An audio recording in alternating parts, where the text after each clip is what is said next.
家臣孤児は物語の守護者、北欧神話とのつながりから考察。今回は、ボルトと北欧神話の関連性から見える、家臣孤児の役割について紹介する、様々な神話の要素が散りばめられているボルトの物語。主人公の渦巻ボルトをはじめとした多くのキャラクターからは、インド神話との関連性が見られる。しかし当然のことではあるが、全てのキャラクターがこの神話に関連しているわけではない。ボルト第1部で新たに登場した改造人間たち、彼らの数人からは、インド神話とは別の世界観を感じた。その中で今回取り上げる登場人物が、ジライアのクローン、家臣孤児である。個人的な仮説として、ボルトでは彼のキャラクターデザインを起点に、北欧神話をモチーフとした物語を展開しているのではないかと考えた。それに伴って、家臣孤児というキャラクターの裏の役割も見えてきた。彼が守ろうとしているものは、星だけではない。本動画では、孤児をはじめとした登場人物に北欧神話がどう関わっているのかを解説した後、その関わりをヒントに孤児の裏の役割を考えてみる。このチャンネルでは、ナルトやボルトを他にはない視点で深掘りしていきます。新たな発見や面白さにつながると思いますので、ぜひチャンネル登録をお願いします。ボルトには北欧神話との共通項が多くあるが、中でも家臣孤児はその代表と言えるほどの強い関わりを持つ。率直に言うと、孤児のモデルの一つは、北欧神話の最高種、オーディンなのではないかと考えている。実はそう思っていたという人もいるのではないだろうか。まずはその根拠として、北欧神話におけるオーディンの概要を解説する。オーディンは北欧神話における最高神であり、戦争、知恵、死、魔術、死者を司る神である。アース神族の長として神々の世界アースガルズを巣で、その玉座から世界すべてを見渡すことができる。オーディンの最も特徴的な姿は、片目を失った老賢者の姿である。彼は知恵の泉ミーミルの水を飲むため、自らの片目を代償として刺された。この犠牲により、彼は未来を見通す知恵と深い知識を手に入れたのである。また、ルーン文字の秘密を得るため、世界中ユグドラシルに自らを吊るし、槍で貫いて9日間苦しむという試練を自らに課した。彼は2羽の大ガラスフギンとムニーを従え、世界中に飛ばして情報を集めさせる。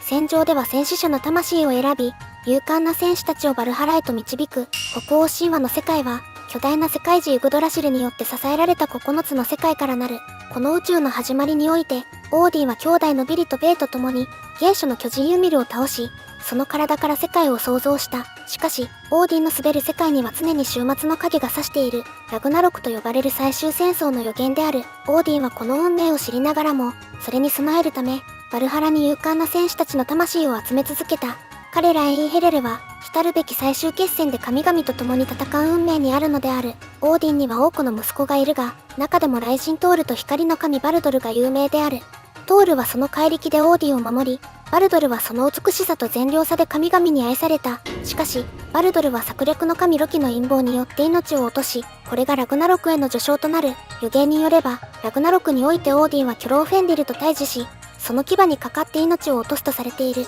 神々と世界が滅んだ後、新しい世界が再生し、生き残った神々と人間によって新たな時代が始まるのである。このように、オーディンは単なる最高神ではなく、知恵と魔術を追求し、運命を知りながらも戦い続ける悲劇的な英雄でもある。彼の物語は、北欧の人々が抱いた世界観として、勇気、犠牲、そして避けられない運命への挑戦を象徴している。以上が北欧神話におけるオーディンの概要である。北欧神話の中には、孤児だけでなくボルトの物語との共通点が散らばっている。次はその共通点を孤児とオーディンを中心に紹介しようと思う。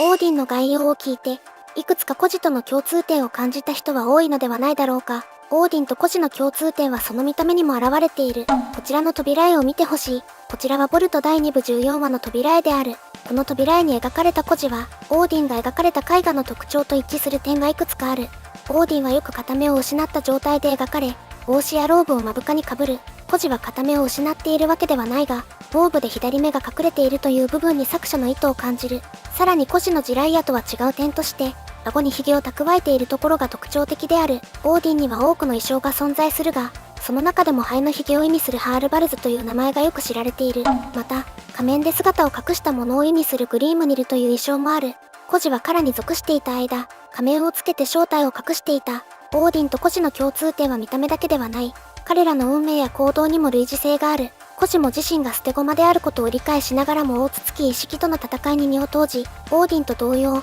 瀕死の状態に追い込まれた。この自己犠牲の結果、あらゆる未来の可能性を見る能力である真術、実法を得得、知識の象徴であるルーン文字を得るように、自身と世界の運命、そして役割を理解した。それ以降も実法で見た光景を確かめるために、現実と照らし合わせていた。オーディンは知識や情報を異常なまでに欲する神として有名である。ルーン文字を得る他にもさらなる未来の情報を得るため、巫女から予言を聞くということもあった。さらには、その知識を自身に仕える神々や英雄たちに与えることもあった。孤児も未来の情報をボルトやエイダなどに伝えている。一方のボルトは、この情報を駆使した竜の飛来神の術を習得。この術には様々な形をした装飾品が用いられているが、その中にはルーン文字の形をしたものも含まれている。このルーン文字が、ボルトの物語に北欧神話が関わっている何よりの証拠と言える。文字の意味を調べると、ボルトに起きた不思議な現象を振り返ることができて面白い。ちなみにボルトを北欧神話に当てはめた場合、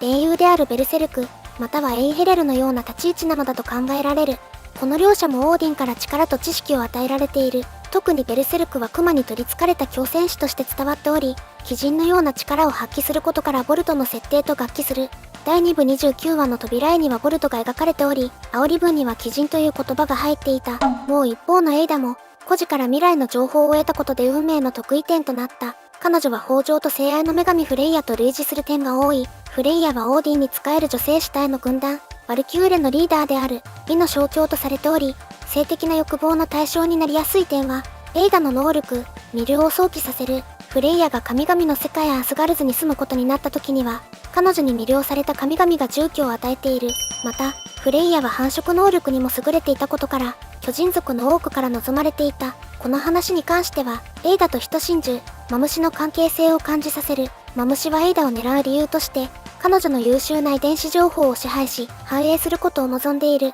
エイダとフレイヤの共通点はまだまだあるが、話が逸れていくのでこの辺りにしておく。エイダも孤児と同様に、北欧神話との関連性が強いキャラクターであるということが伝わったと思う。そして、ボルトと北欧神話にここまで強い関連性があるのだとすると、第2部32話以降の展開も、北欧神話をもとに考えられることがあるのではないだろうか。北欧神話の終盤、オーディンは神々や英雄たちを率いて最終戦争ラグナロクに臨んだ。しかし、彼はロキの子供であるフェンリルにあっけなく飲み込まれてしまう。それだけにとどまらず、世界も炎の巨人スルトによって焼き払われ、ほとんどの生命が絶えてしまうこととなった。オーディンの予定していた結末が現実のものとなるのである。これは、神々でさえも運命を変えることはできないという、北欧神話での世界観を示唆している。ただ、オーディンは運命を変えることはできないということも理解した上で戦っていた。だとすると、オーディンの目的はどこにあったのかが疑問として残る。次は最後に、オーディンは何をしたかったのかと、孤児は何をしようとしているのかを考えてみる。オーディンと孤児のシチュエーションは似ている。オーディンの目的は、孤児の意図と役割を考える上でのヒントになるだろう。オーディンはなぜ終末を理解しながらも戦いに挑んだのか。彼の目的は世界や自分を守ることではなかった。その真の目的は、終わりゆく世界や人生の意味を守ることにあったと捉えられる。オーディンは世界や人生に物語としての価値を持たせたかったのではないだろうか。彼が最も恐れていた結末は、何も知らないまま無意味な終末を迎えてしまうことだった。世界の都合の未来を知ってしまった以上、なぜ滅びるのか、どう滅びるのかを理解しないままではいられない。だからこそオーディンは、未来をなるべく正確に把握し、その中で最善の意味を探し続けた。ただし、世界滅亡という確定した運命を前に、逃げるようなことはしなかった。もし滅亡の原因から目を背け、運命に抗おうとしなければ、終末は単なる最悪、避けられなかった不幸に過ぎなくなる。そこには物語も、選択も、意志も存在しない。オーディンはこの意味の喪失を避けるために、あえて戦うことを引き受けたのである。運命を知らずに戦いに挑むか、知った上で挑むかでは、その行為の意味が全く異なる。オーディンは神々や英雄と共に抗い、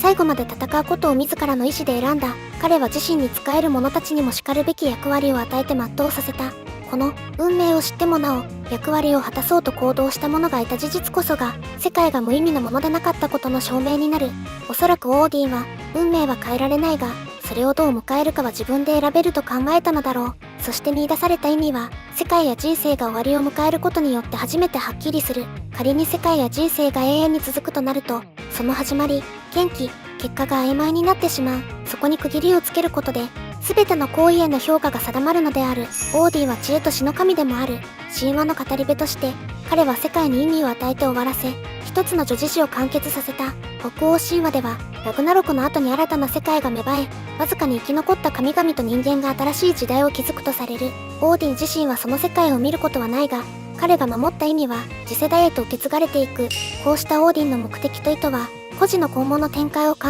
える上でのヒントとなる。孤児は世界を救うという建前で行動しているが、その行動の本質はオーディンと同じく、世界の意味を守り、物語を残すことにあると考えられる。彼のオリジナルであるジライアがそうだった。ジライアは作家の一面を持ち、自身の一生にもジライア豪傑物語と名付けていた。さらには物語の結びの重要性にも気づいていた。物語は最後の出来で決まる。彼はペイン肉道の秘密を知るための戦いに、生きて帰れないことを理解しながらも挑むことを引き受けた。瀕死の状態に追い込まれてしまう彼だったが、世界に諦めないという選択を残している。そして、新たな世代が作り出す物語に自分の意志を託したのである。ジライアもまた、世界や自分の一生に物語としての価値を持たせたかったのだろう。孤児にはそんなジライアと同じ信念が宿っている可能性がある。彼らの遺伝子情報やチャクラが同じであるということは、彼らの無意識や信念も実は似ているのではないだろうか。ミツキと僕と呼ばれたもう一人のミツキがその例。彼らも同じ遺伝子情報を持つ者同士である。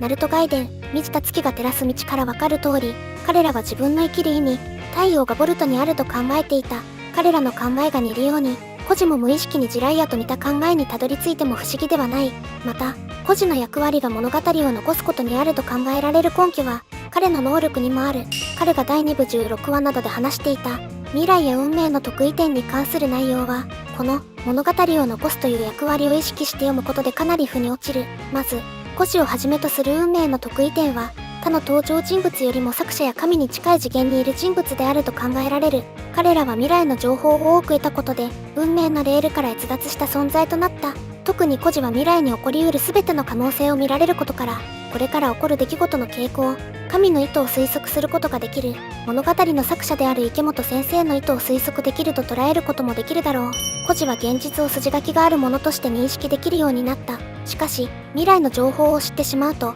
それ以前のようには振る舞えなくなる。未来を知るということは、未来を壊す行為に他ならない。最悪の場合、